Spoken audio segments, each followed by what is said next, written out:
Alrighty guys, we're out here with the brand new DJI Air 3 and we're going to fire it up and take it for its very first test flight. Now I've flown the drones before this, the Air 2 and Air 2S, a huge amount. The Air 2S has been my main drone for the past few years, and so I'm really excited to try this drone out and see how it stacks up. They didn't ship this thing with the latest firmware apparently. No, I do not want a beginner flight tutorial. Okay, looks like we are good to take off. I'm going to switch over into video mode and pull our sticks down. And here we go. Take off. And we are in the air.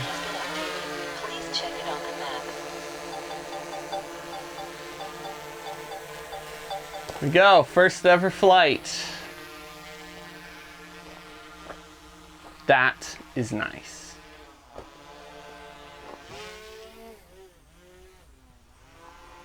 Alrighty, so this is normal color profile. It actually looks quite a bit better to me than normal color profile on other DJI drones. It's actually decently well balanced exposure for relatively high dynamic range scene. This is in 4K 60, so hey, I mean, I can't complain. That's pretty solid. We are still clipping a little bit in the clouds there, so I'm going to go ahead and switch this over. Well, first I'm going to go ahead and switch it over into Pro mode so I can control all the settings. And then I'm going to go ahead and switch this over into either D-Log or Hybrid Log Gamma. We'll shoot some of both. Usually Hybrid Log Gamma is a little bit easier to grade. And we are going to put this into full speed ahead. This is in full obstacle avoidance mode. Still only getting 26 miles per hour in full obstacle avoidance. Let's change it to brake instead of bypass, see if that helps anything. And we are getting about 26 miles per hour. Footage is looking really nice.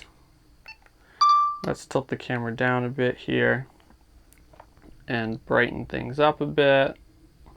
There we go, looks decent. Alrighty, we'll get a nice shot flying over the trees here.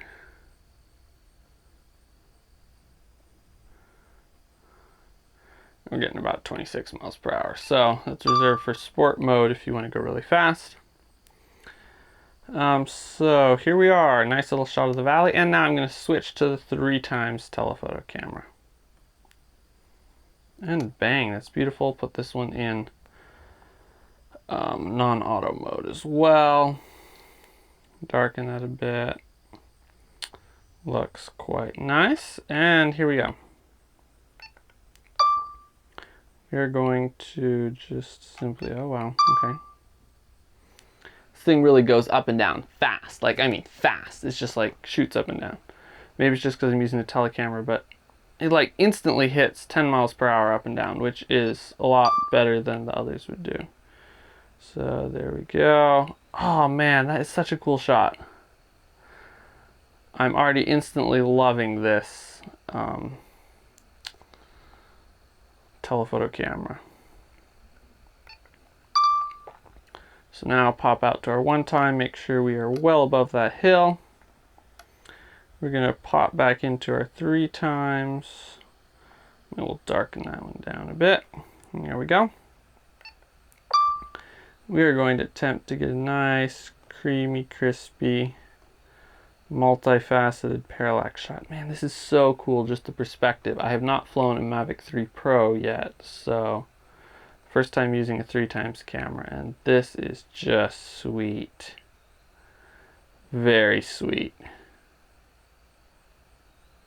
Very sweet indeed.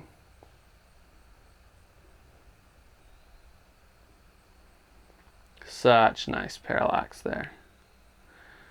And just that added depth compression is really crazy. Alright, let's pop this thing into sport mode. We're going to get some shots of the road. Man, I've never been able to see this road down here in so much detail. Somewhere up there in the sky. By and by. Oh man, there went a bird right next to me. We're going to pop out into 1x. Oh, there he goes.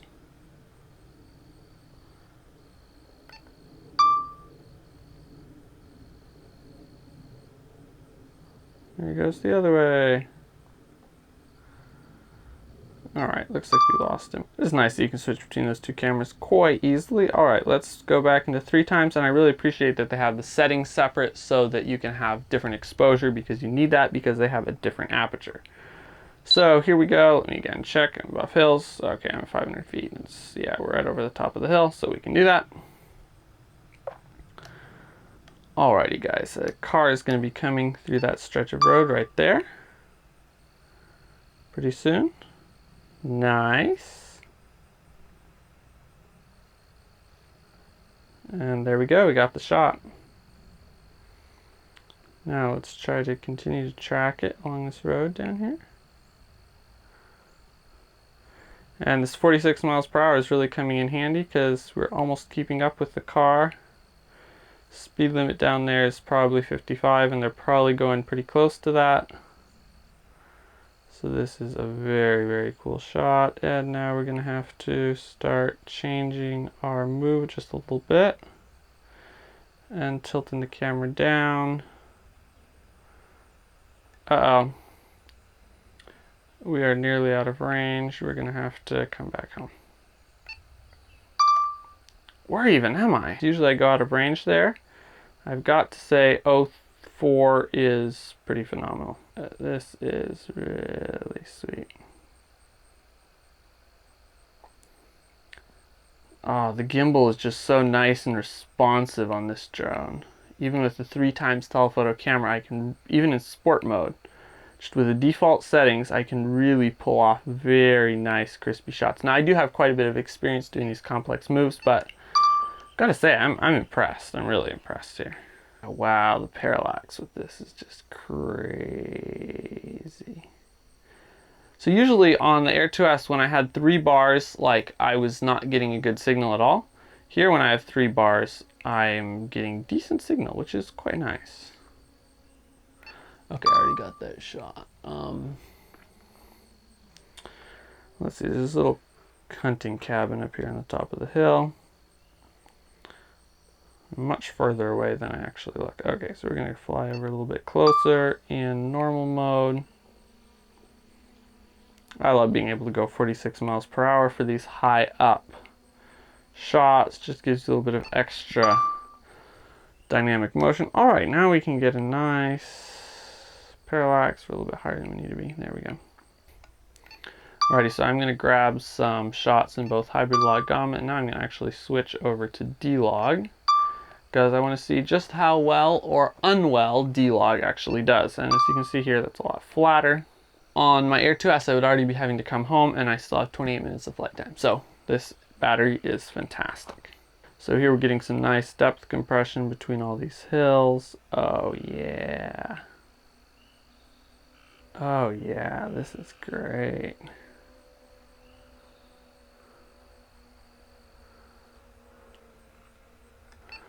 Nice, very nice. I'm going to go ahead and do this, oops, the other way. And if you look here on my screen, you can see it looks kind of blown out, but if we look at our histogram, that pile is not quite blown out, so we should still be able to recover that in Resolve with a few masks. And now we lost that, but we're still getting some crazy cool parallax. Okay, so I'm going to get a shot of this power line here. I really like how responsive, but at the same time smooth, the pan axis on this drone is. I'm not sure if that's down to the controller or just the tuning of it or what, but I'm able to get shots that I would not have easily been able to get otherwise. Yeah, that is so good. Just the amount of parallax you get there is just wild. And I'm able to get much, much better range out of this thing than I would with any other drone. I'm not sure exactly even where I am at this point.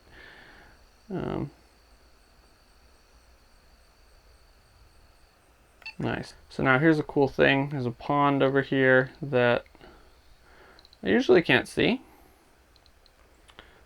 Or I can see, but you know, not very well. But with my 3x camera, I can see exactly what's going on. There's usually beavers in it. What is this? Looks like an American flag. Oh, that's interesting enough. And zoom on in. Oh, okay. It's a rowboat. Wow, I like this newfound capability. It's actually a cool shot. Oil and gas well with a rowboat on the edge of a green pond. I wonder if that'd make good stock footage. I can't see myself ever using that in a video, but you never know. All sorts of stuff sells.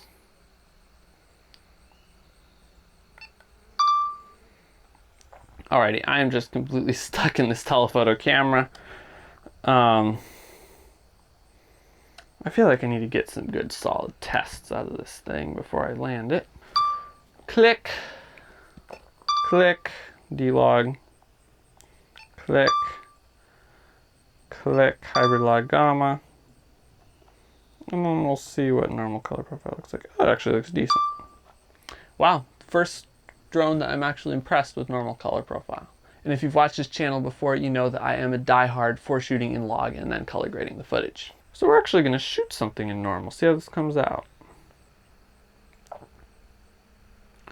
On most drones, I feel like I'm just totally throwing away quality, but this one's actually decent, so quite impressed. I'm actually going to look at here.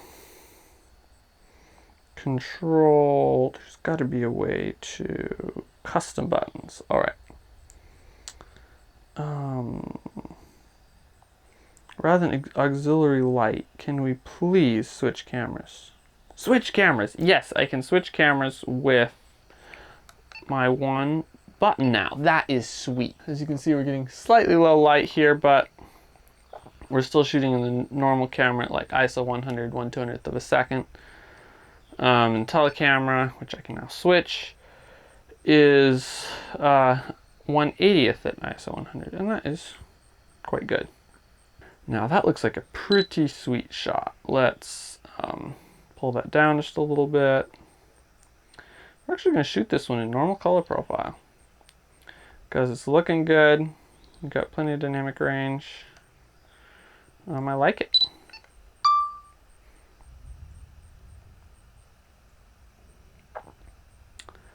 Oh yeah, now that's what we're talking about.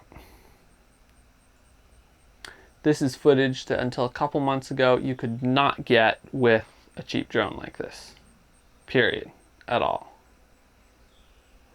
So just from that perspective, this thing is amazing. Oh man, that is pretty up there. Let's try taking a photo. No, we don't want an auto.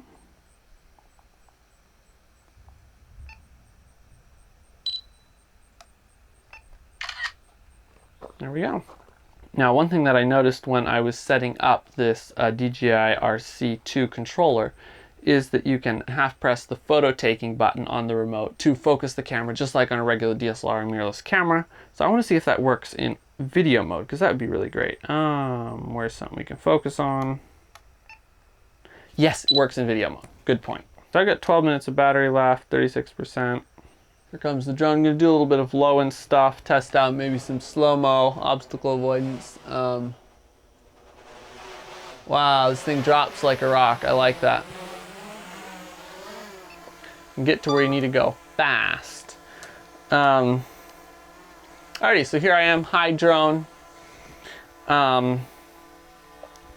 We are going to flip this back into normal mode. Obstacle avoidance is having a bad day. Put it on bypass. And I'm going to try to run it into our house.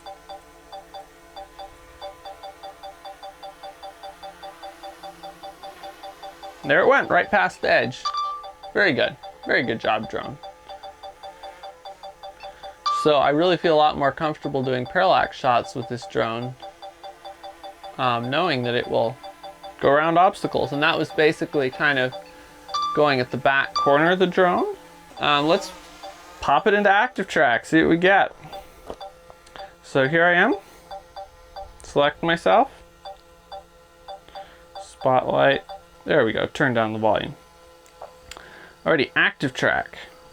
Go. ActiveTrack 5.0, I've not tested this out yet. Go. All right, there we go. Now we are being active tracked. And now we are going to click on this. And we're going to switch it around to my left side and see what the drone does. Air 2S definitely didn't have this. I don't think the Mini 3 Pro did either. Wow! Snapped right around to the side. I like that. What's it going to do with these trees? Flew right next to them. Sweet, now we have some bushes. Watch out, droney. Watch out. Wow, I'm really impressed here. Switch this into auto mode so I don't have to worry about exposure. Yeah, kind of switched around to behind because that is what I would expect it to do. Oh, hold it there, drone. Where are you going? I'm right here. So now we are going to switch it around, and now I'm going to tell it to follow me from the front. And I'm just going to walk toward it relatively slowly. Oh no, don't fly over there. Don't fly over there. Okay, good. Good job. This is where I'm headed, over this direction. Got it, got it. Pretty good job, I would say. It's bobbing around a little bit. A world better than the Air 2S would have done. I'm gonna run it back right here into the house.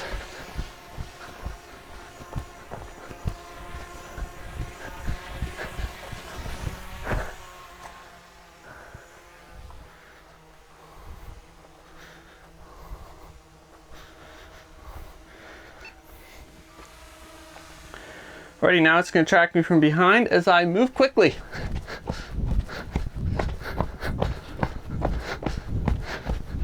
And guys, remember, all these tests are in relatively low light. This is not a bright sun, so that would tend to make it harder for obstacle avoidance sensors, and they're doing a fantastic job. So I'm really impressed with that. What else can I test out? Hey, you're getting a little bit jumpy there. And we are going to actually switch back to slow motion video. It wants to low battery, return to home at 20%. No thank you, I'm like right next to home. Alrighty, 4K 100 frames per second. Just gonna use spotlight mode. The drone will stay in one point and we'll see.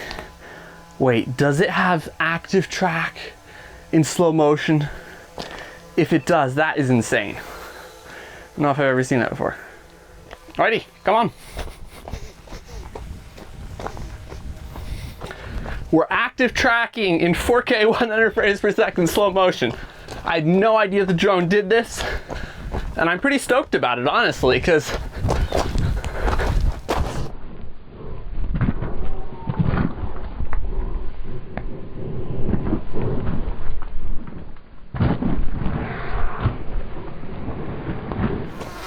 oh, don't, oh man.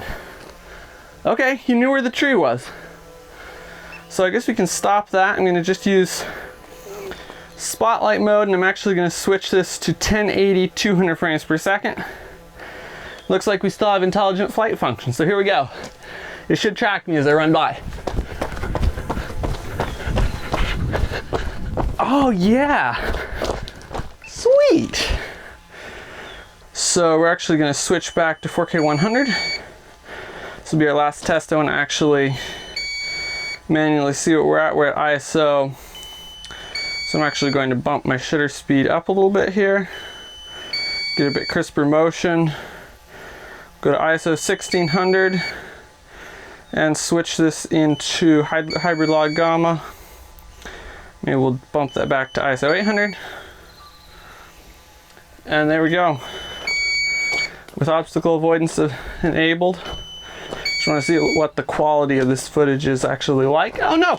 The drone is gonna catch me! Help! Help! Help! Oh no! It's catching up with me! Alrighty, that footage is a bit bright. Gotta say, I'm really amazed how bright this camera is with f1.7 aperture. It feels like it's even brighter than the Mini 3 Pro. May or may not be true. We've been flying for a long time and we're at 12% battery, so I'm gonna go ahead and bring this in. Didn't test everything there is to test, but at least tested some of the most important stuff, and hopefully in future tests we'll test some other stuff, like for example activetrack with the telecamera. We'll make probably a whole video on activetrack.